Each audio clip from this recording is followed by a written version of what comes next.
massive air pollution. देशव्यापी pollution Delhi NCR में प्रदूषण also rises in the national capital. Delhi's air quality now.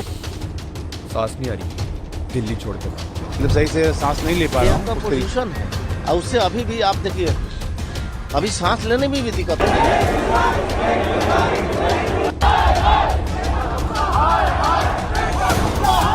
खांसी, जुकाम, अस्थमा, फीवर, कोल्ड, कफ, rabies, ओ sorry, ये सब हो रहा है तो दिल्ली छोड़ के भागो। मैं दूंगा सीधा जवाब, एंड तक देखना, और अगर नहीं देखना ना तो मर्जी है आपकी, इसमें मैं कुछ भी नहीं कर सकता। दिल्ली में बढ़ता पोल्यूशन लोगों के लिए बहुत ज्यादा हानिकारक है, ये सबको पता है। गाड़ी, बाइक, ट्रक, इंडस्ट्रीज, फैक्ट्रीज, पराली, कंस्ट्रक्शन। सर्दियों में हवा बहुत धीरे चलती है और फॉग भी होता है, इसलिए पोल्यूशन हवा में फंस जाता है और उसका निकलना बहुत ज्यादा मुश्किल हो जाता है, और तभी वेदर रिपोर्ट्स में AQI कुछ इस पार पहुंच जाता है। लेकिन अभी दिल्ली की जनता के लिए ये सब करवाने वाला कौन है? चीफ मिनिस्टर रेखा गुप्ता जी, क्योंकि भाई वही इनके घर के आसपास जाकर पोल्यूशन फैला रही है। क्या पता उनके पास कोई पोल्यूशन गन हो, है ना? क्या पता है दिल्ली की जनता के लिए उनके पास पोल्यूशन बॉम्ब हो। दिल्ली की जनता के अंदर है दिमाग कम। केजरीवाल चोर के सर चढ़ के हराम का खा खा कर ये पल तो गए हैं। सब कुछ फ्री तो चाहिए इन्हें, फ्री के नाम पे कुछ टाइम बाद गू भी खाने लग जाते। दिल्ली में ऋषिकेश, मनाली, देहरादून जैसे पहाड़ तो है नहीं, तो भाई पोल्यूशन तो ज्यादा होगा ही। लेकिन नहीं, पोल्यूशन तो भाई ये रेखा गुप्ता ही करवा रही है। कोई मिनिस्टर नहीं चाहता कि उसकी जनता को नुकसान पहुंचे। बड़े बड़े प्रोटेस्ट हो रहे हैं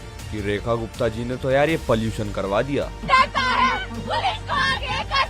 मीम्स बन रहे हैं, अरे आपने किस चीफ मिनिस्टर को चुन लिया? ओहो, मैं तो कूल बन जाती हूँ ये कमेंट करके। अरे देखो भाई, रेखा गुप्ता जी ने तंदूर बैन कर दिए। क्या पागल हो? अब ये स्टोरी पे डाल देता हूँ, क्रेजी हो जाएगा, लड़कियां तो पागल हो जाएंगी। भाई जी कोई समझदार लड़की होगी ना तो समझेगी आपको। 2016 में सबसे ज्यादा पोल्यूशन था दिल्ली में, और तब दिल्ली में आम आदमी पार्टी थी। दिल्ली में 5 साल पहले भी बहुत ज्यादा पोल्यूशन हुआ करता था, और 10 साल पहले भी। लेकिन तब फर्क ये था कि हराम का मिल रहा था खाने के लिए। और तब कहाँ थे ये प्रोटेस्ट करने वाले, कॉन्स्टिट्यूशन के बारे में बताने वाले, मीम्स बनाने वाले? फंडिंग भी आ रही थी क्या? 27 साल बाद दिल्ली में बीजेपी सरकार आई है, और 27 साल पहले तो तुमने भाई पोल्यूशन झेल लिया, अब 27 महीने तो दे दो हमारी चीफ मिनिस्टर को। 27 साल का बैकलॉग है, 27 महीने तो चाहिए सरकार को काम करने के लिए। इनकी बात भी बिल्कुल सही है। अब बस बात ये है कि जो राहुल गांधी और अरविंद केजरीवाल को देश का प्राइम मिनिस्टर समझ बैठे, तो उन चूतियों से तो बहस ही करना बेकार है। और बात रही AQI को IQ बोलने वाली, तो इसमें कोई बड़ी बात नहीं है। जुबान कभी कभार फिसल भी जाती है, आपकी नहीं फिसलती क्या? कुछ टाइम पहले केजरीवाल भी दवाई दारू का जुगाड़ कर रहा था लोगों के लिए।